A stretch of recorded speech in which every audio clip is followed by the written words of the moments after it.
Well, hi everybody. So it's my fourth video. It's the second time I'm doing a glaze fire. As you can see, I've been a bit busy. It takes a bit of a while because every one of these is 3 layers and every colour is 3 layers and things like this. So what we've got 2, 4, 6, 7, 8, 9, 10, 11, 12, 13, 14, 15, 16, 17, 18, 19 pots to go in. I'm going to basically just get on with it so that you know what's going in, but I'm just going to let you have a bit of an insight to what I've done. I'm very, very keen on layering, very, very keen on seeing what the glazes can do for me. So to recap, this one here is the ancient copper with the textured turquoise and with the oatmeal round, so we have some movement here. Now the interesting thing that on the previous bud vase that we had, if I go and get it, that everybody loved, we had loads of interest with this bud vase here, is that on this one I had put the textured turquoise in with the ancient copper over the top. With this one I've done the same, but then I've layered them again. I've done textured turquoise, ancient copper. Now one of my friends has been discussing with me that you can make these crystals get bigger, and the way to do that is to slow the kiln down. Well, you all know this is sort of like only the second glaze fire, but what we're going to do is we have bungs at the side of the kiln that we have to let air in, and when it's finished firing I'm going to put the 4th bung in, so it will take longer to cool down, but that will actually mean we may get bigger crystals. I was worried about the height because the hottest place in the kiln is the bottom, but this is actually still going to manage to go in the bottom, so that's great news. The other things that I want to show you is I've done one of my bowls in my, I want to call it Midnight Skies glaze. So if I show you one that I prepared earlier, you've seen this glaze from me a few times, but it's really stunning. In this case I had the green and I went into blue Celadon, but I really just want to show you the inside of that bowl, and that is what I'm trying to get there. So then the next thing that I'm trying to do, I love my goblets. They're not the easiest thing to make, and I'm always advancing what I want to do, but here's a goblet that I've done. It's going to be something like this, hopefully. So it's black as a base, smoky merlot, and then the oatmeal, and the oatmeal is what gives us this movement. But I've thickened it up, I've ramped it up, so let's see what we actually get this time. Okay, also I've done another piece here with the copper, but I've done that with a different colour. It's called Blue Stone, and that is all blue stone because I want to actually see what it does. It may be a little bit more of a matte finish, more like an ancient copper that's, you know, not shiny and bright, that's actually been has been weathered. So there's a lot there. So let me turn the camera around and basically see if that will work. Yeah, so I'm just going to get on with it today, and because I know that people don't want long. We can see, can't we? Yeah, we can see. So, right. I know that's the max height that I've got. I've got a few pieces here that do need that height. Now, what I've forgotten straight away, of course, is, guess what? I've got to put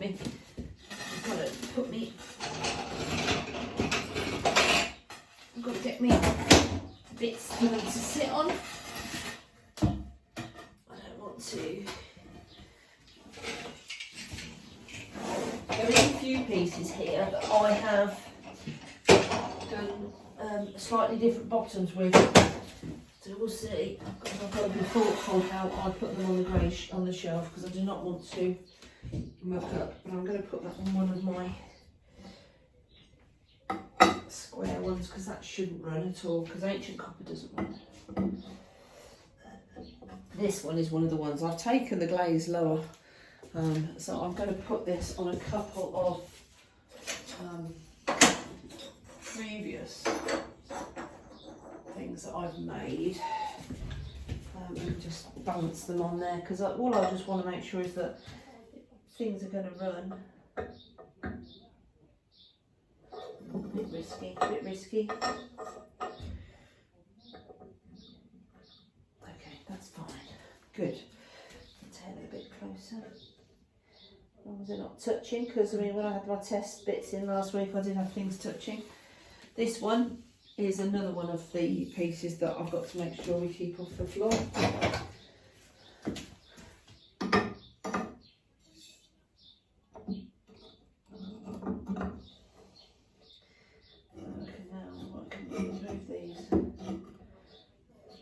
Over a bit. Okay, what else have we got?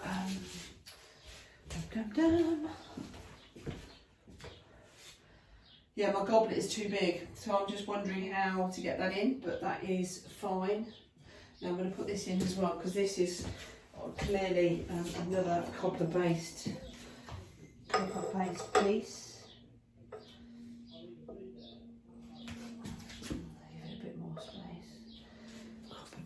Piece.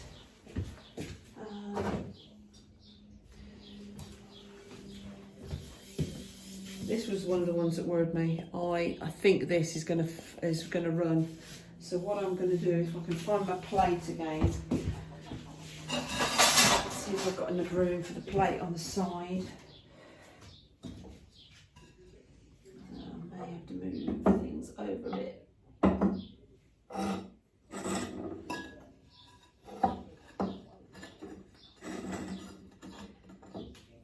And then I'm going to put this on a couple of pieces. The last thing I want to do at this stage is, I haven't had time to make some more slabs, if you know what I mean. That's one thing I want to do.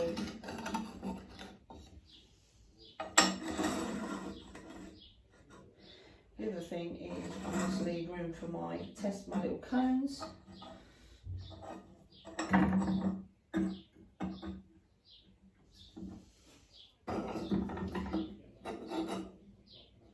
Take up a lot of space, that one, but my mistake really for not being prepared.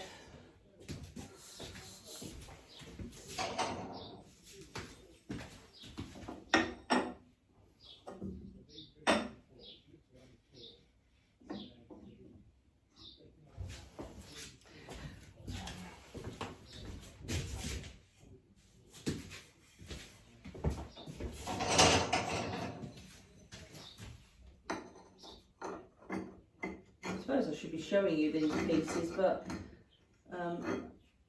if they come out well, what I'll do is I shall put, if they come out well, what I'll do is I'll put some before and afters up and take loads of photos so we can actually see what we're doing.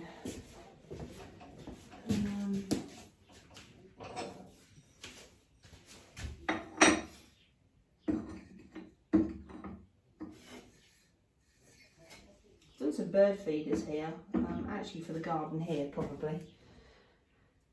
Right, so if I get some cones out from the cone, again we want to just see that we're how we're doing. So we've got 5.5 and we've got a 7 because I haven't got any 6s yet. What's a shame is that they're going to adhere to whatever I put them on. I have got a little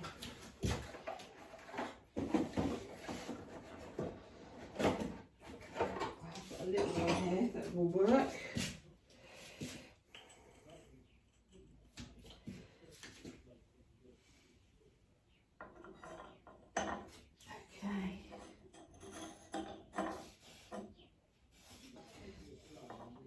Sort of seems to be okay. So I don't think that is going to go in. I think that is too high.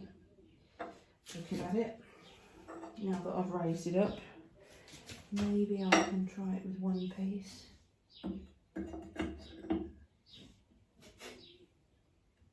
Yeah, that's got to come out.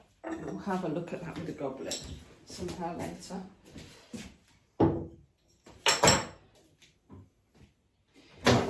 Now I've got a piece here with a lid.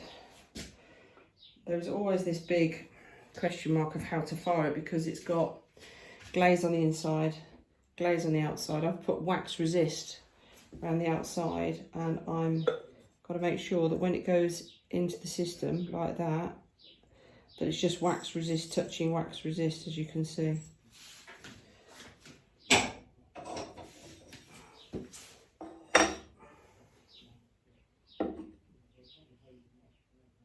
And we'll see. That's all I can do. As long as the glaze doesn't run. I'll put my glasses on for that one, I think, because I want to make sure that we do it right.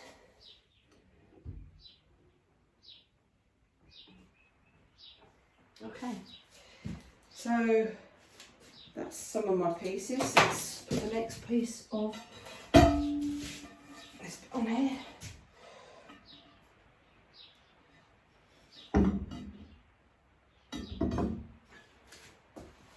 Okay, so I think I should get everything else in here, actually. Now this hasn't got any reason to put it on anything. So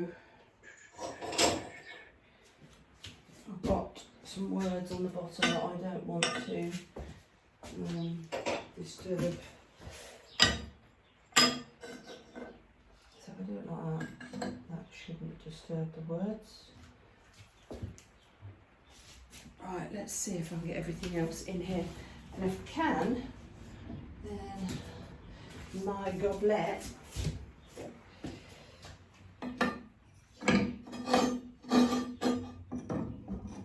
will be fine. Let's bring this over a bit.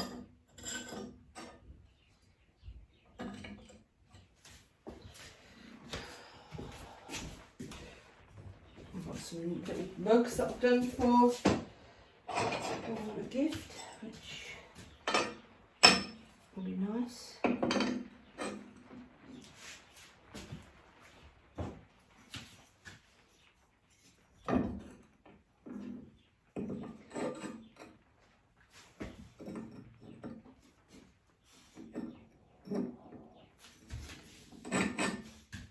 If you watch other people load their kilns, they seriously know how to load their kilns, and they really tuck everything close. I've obviously got a bit of that to learn. I can put this in. I had some really nice comments last week after I put some pieces up on Facebook, and had a lot of people ask me seriously about doing some pieces for them, which was very nice. I felt very special. That worries me. How much is that going to move? Please don't move. Right, and then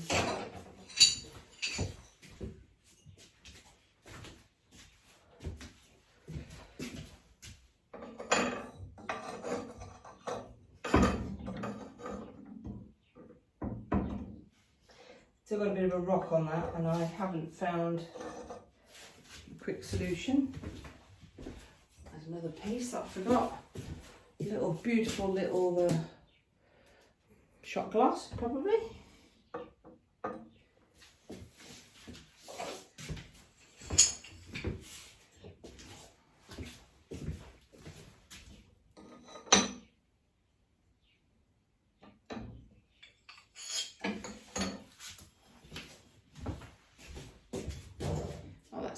So we've got enough room for everything.